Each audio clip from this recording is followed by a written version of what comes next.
Hello, I'm Karen Golden Oronte for Living Histories at the Historical Society in Cohasset. Today I am with Reverend Mother Sudha. Good morning. Good morning. At the Vedanta Center on Beechwood Street.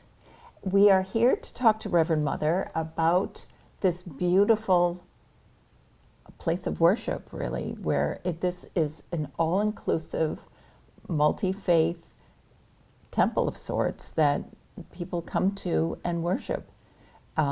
Could you tell us a little bit of the history of this? I guess we call it a temple or ashrama? It's both. It's a temple and an ashrama. Mm-hmm. And it began in 1909 when Swami Paramananda, who was an ordained monk in a Hindu religious order called the Order of Ramakrishna, came to Boston, and his sermons on Vedanta were incredibly well received, so much so that he was encouraged to open a center in Boston. And the history of this particular place is that this Boston center was a place of people coming for Sunday worship services, lectures, classes. And in India, there have always been ashrams or ashramas, where places where people could come and live with the spiritual teacher for a period of time. And so he thought it would be really wonderful to have such a place near to the Boston Center.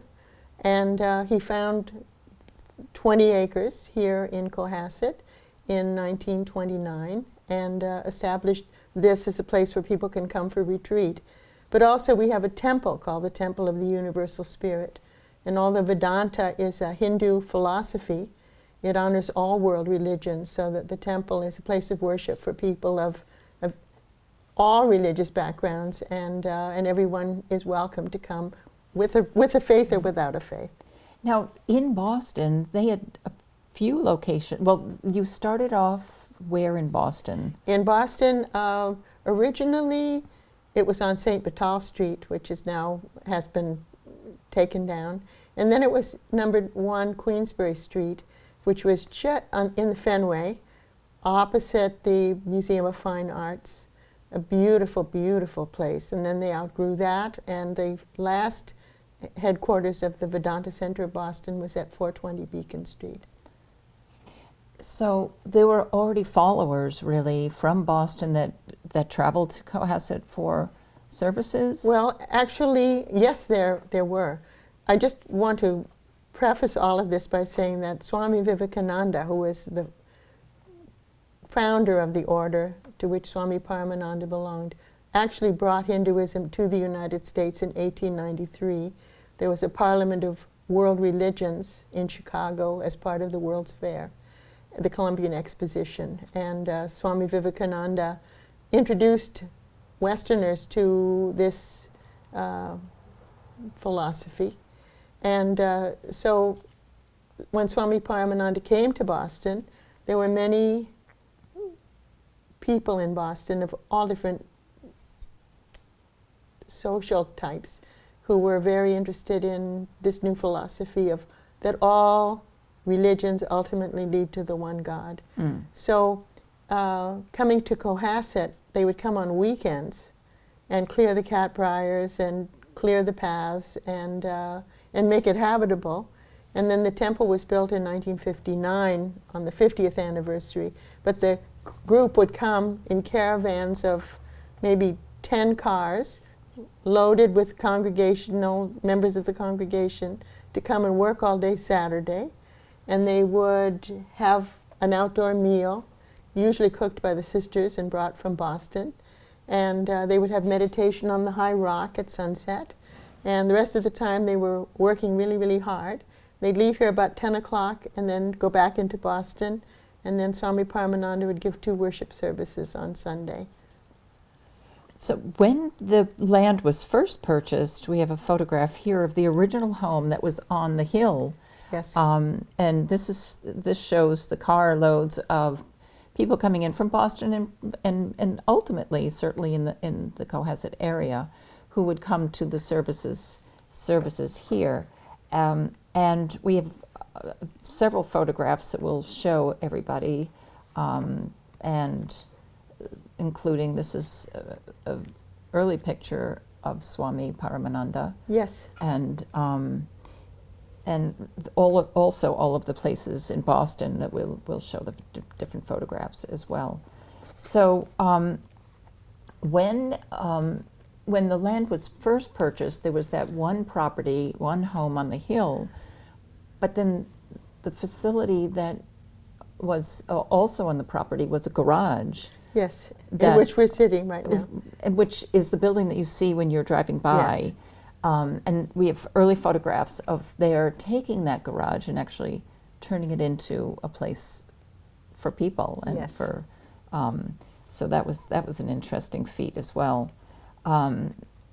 Also on the property, in walking around, there are different cottages for people. Could you tell us what those? People come for retreat from all over the United States, actually from other countries as well. And they spend 4 or 5 days, maybe a long weekend or a week or a couple of weeks if they're coming a distance or a month. And the cottages were built in the 70s for people to come, and each of the cottages is self-contained, so it has a little kitchen, little bathroom, a bathroom and 1 or 2 bedrooms. And people come and just get off the hamster wheel and turn off all electronics. We have 3 services a day, 3 meditation services every day. And the people come and go to those services. And the rest of the time, they walk in nature and they read and rest and meditate. And I find that a lot of people come and they just are zonked. They're so tired, they just fall asleep for the first couple of days. They don't realize how exhausted they are physically and emotionally and mentally. So they have every intent to read and to do all of these, purposeful things. But in fact, they go to sleep, and then they feel refreshed on every level, and they go home. So when Swami Paramananda came to the States, he was how old? When he first came, he was 22. When he came first to New York, the order sent him to New York. Mm-hmm. New York City was where the first Vedanta Society was established. And one of Swami Vivekananda's great followers was Mrs. Ole Bull, who was the wife of a very, very famous, world-famous violinist, Ole Bull, a Norwegian. And a lot of the people in Cambridge, most especially, were very connected with Harvard. And so all of the very interesting people in all walks of life would come through Harvard speaking there. And then Mrs. Ole Bull had a salon in the old-fashioned sense, so that people would she would invite them to her home for maybe the tea hour, and they would give a lecture, and all of these society ladies would come and hear these wonderful speakers. And then their husbands would come on other occasions. And so Swami Vivekananda was one of those who visited often with Mrs. Ole Bull.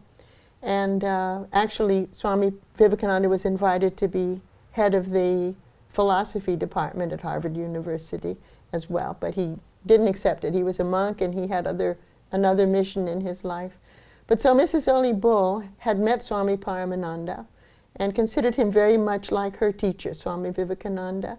So she was the one who said, please come up to Boston, please come up to Boston, and see if you can't, if we can't have lectures. So he came and lectured, and when he first came to her house, there were several women who then invited him to come to their homes for salons for further lectures. And he was asked to do a series on the Bhagavad Gita, another series on meditation. And then one of his earliest followers was Miss Catherine Sherwood, who was related to the Saltonstall family. She had a beautiful home and estate in Milton. So every summer he gave a summer retreat there with specially invited class members, and over the whole summer they would live like an ashrama life. For the first summer they had servants. The second summer they got rid of the servants and they did all of the manual work themselves, which was absolutely new to many of them. And they got up early in the morning and did meditation, and they meditated at noon, and they meditated at sunset. And then Swami would speak to them and have classes on different subjects of spirituality. Then in the evening they would have a musical evening, because many of them were very good at, like Mrs. Bull was a great pianist. So they had these rich summers, over 3 summers in Milton.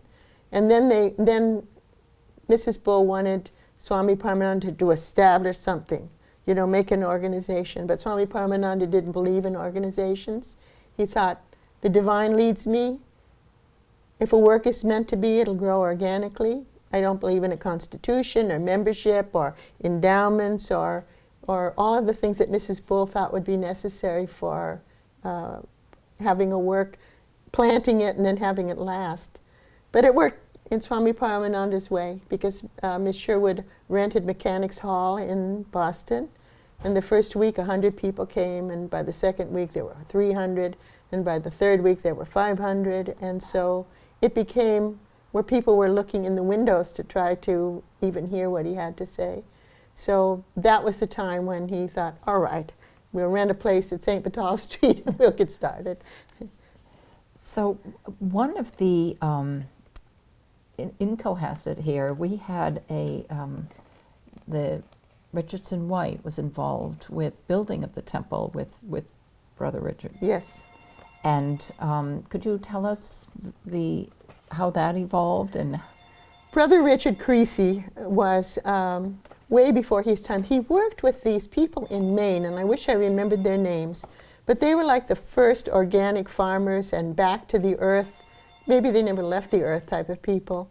You know, everything was done as it was always done organically in times past and everything. And Brother Richard was very much involved with that couple, and I'll get you their name at some point.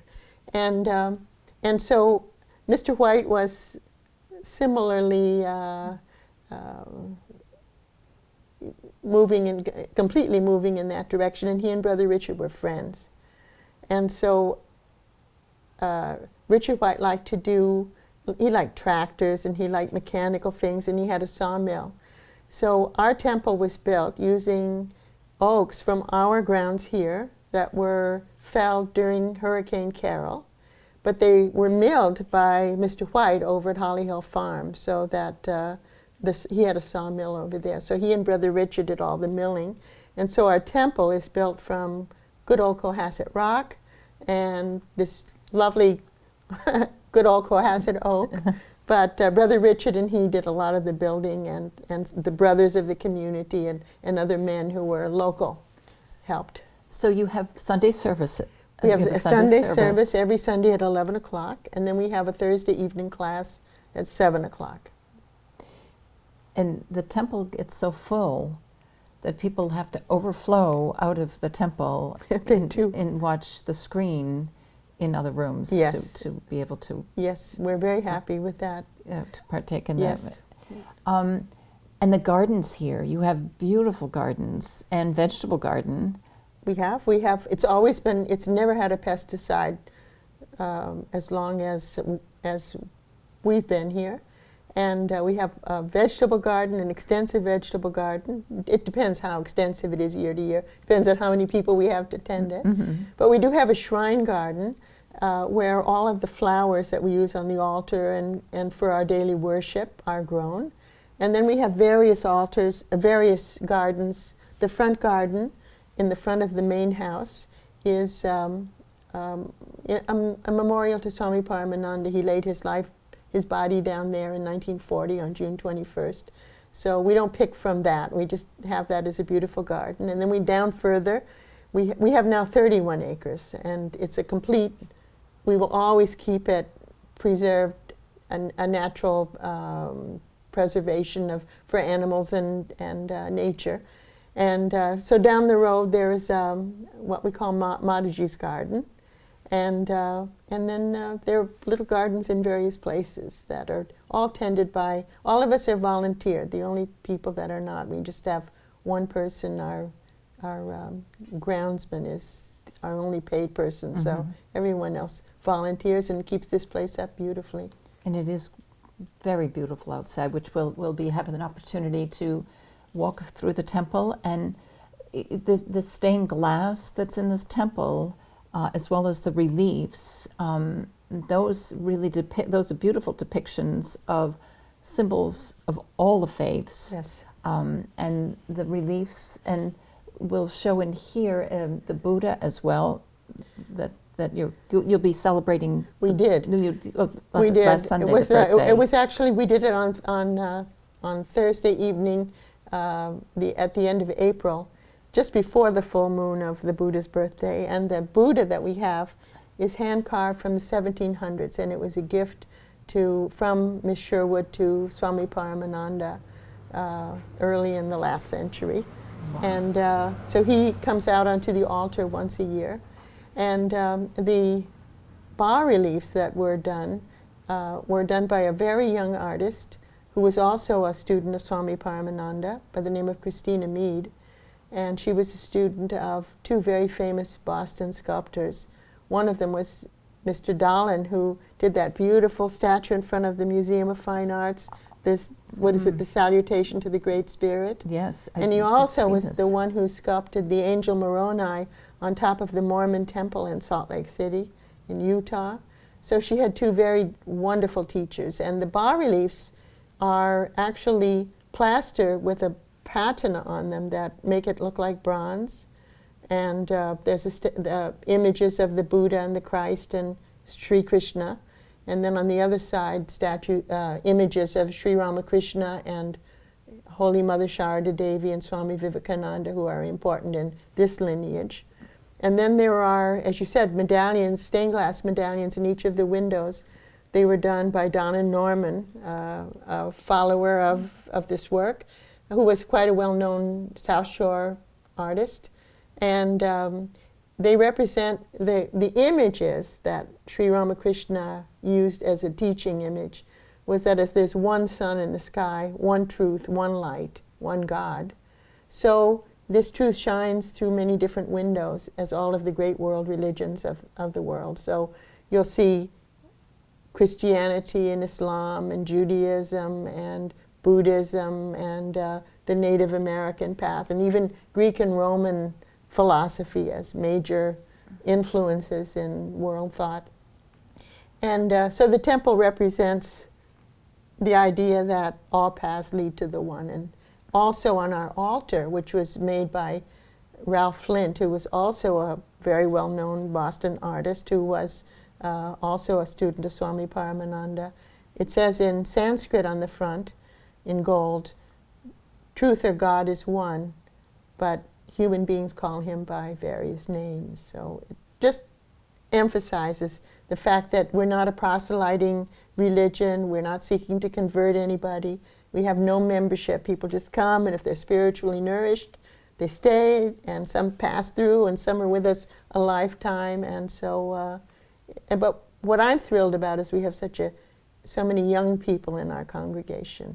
So, and I also wanted to say we're sitting in the converted garage, which was the original garage, but a whole house has been built around it, and a big two-story house. And they told Mataji, who was Swami Paramananda's successor, she was an Indian woman and a very great follower of Gandhi and very close to the Tagore family.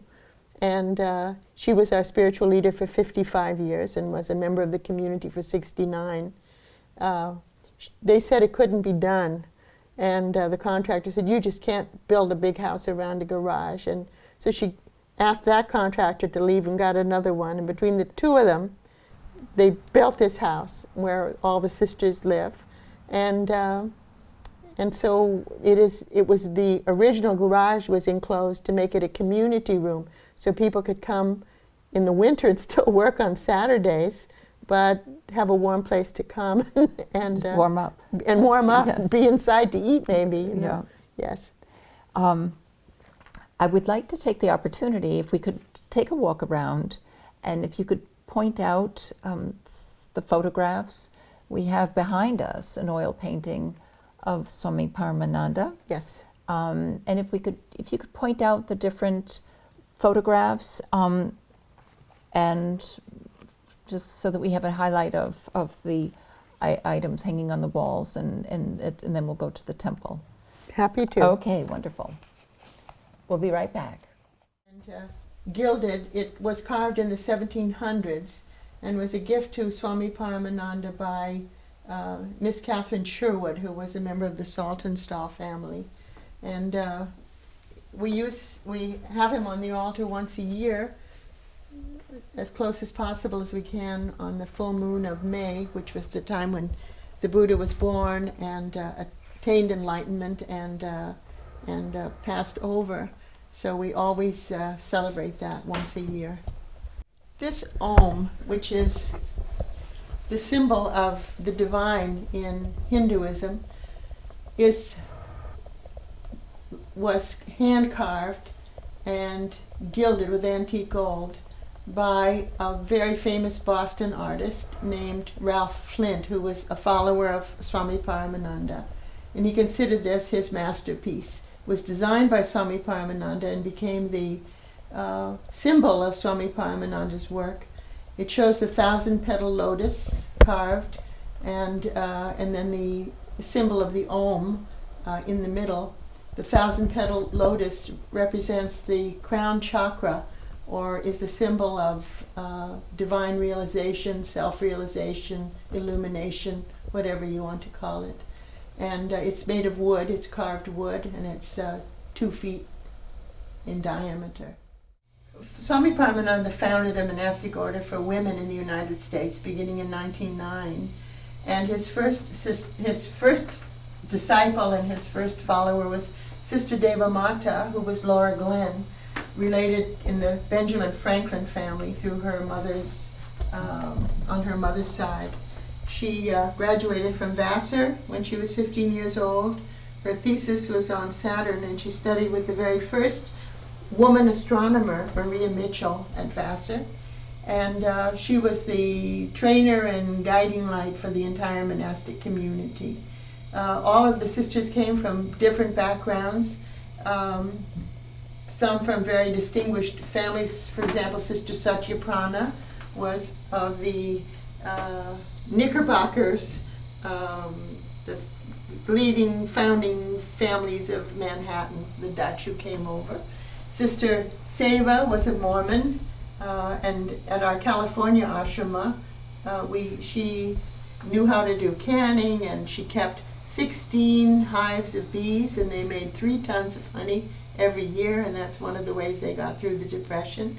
Sister Doya, down here, was the daughter of the senator from Nevada who made his millions in the Comstock silver lode, and he was the founder. He owned all of Santa Monica and Pacific Palisades, part of a great ranchero in California, early California, and he set up the city of Santa Monica.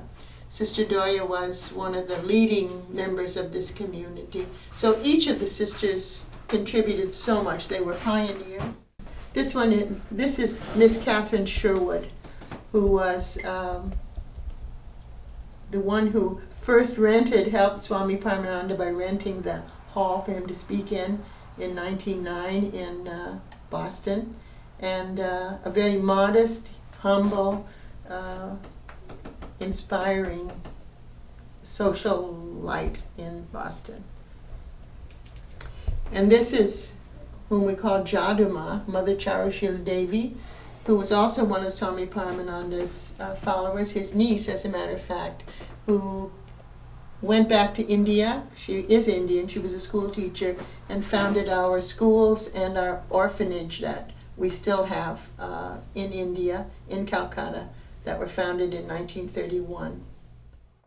May I introduce you to Swami Ahimsananda, who is the senior monk here.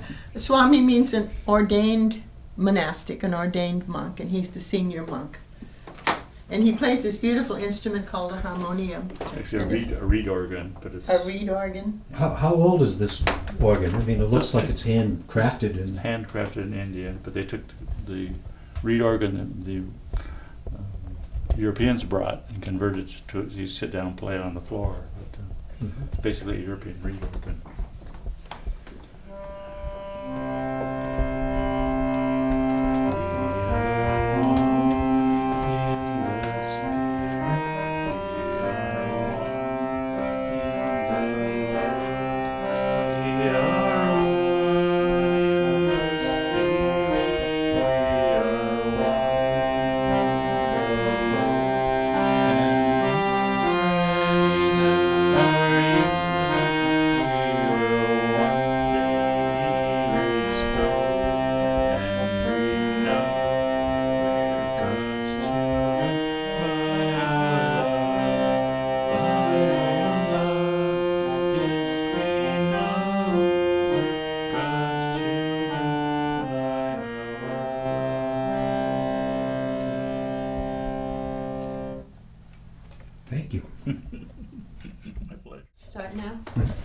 is a photograph of Mataji Gayatri Devi, Mataji meaning Reverend Mother.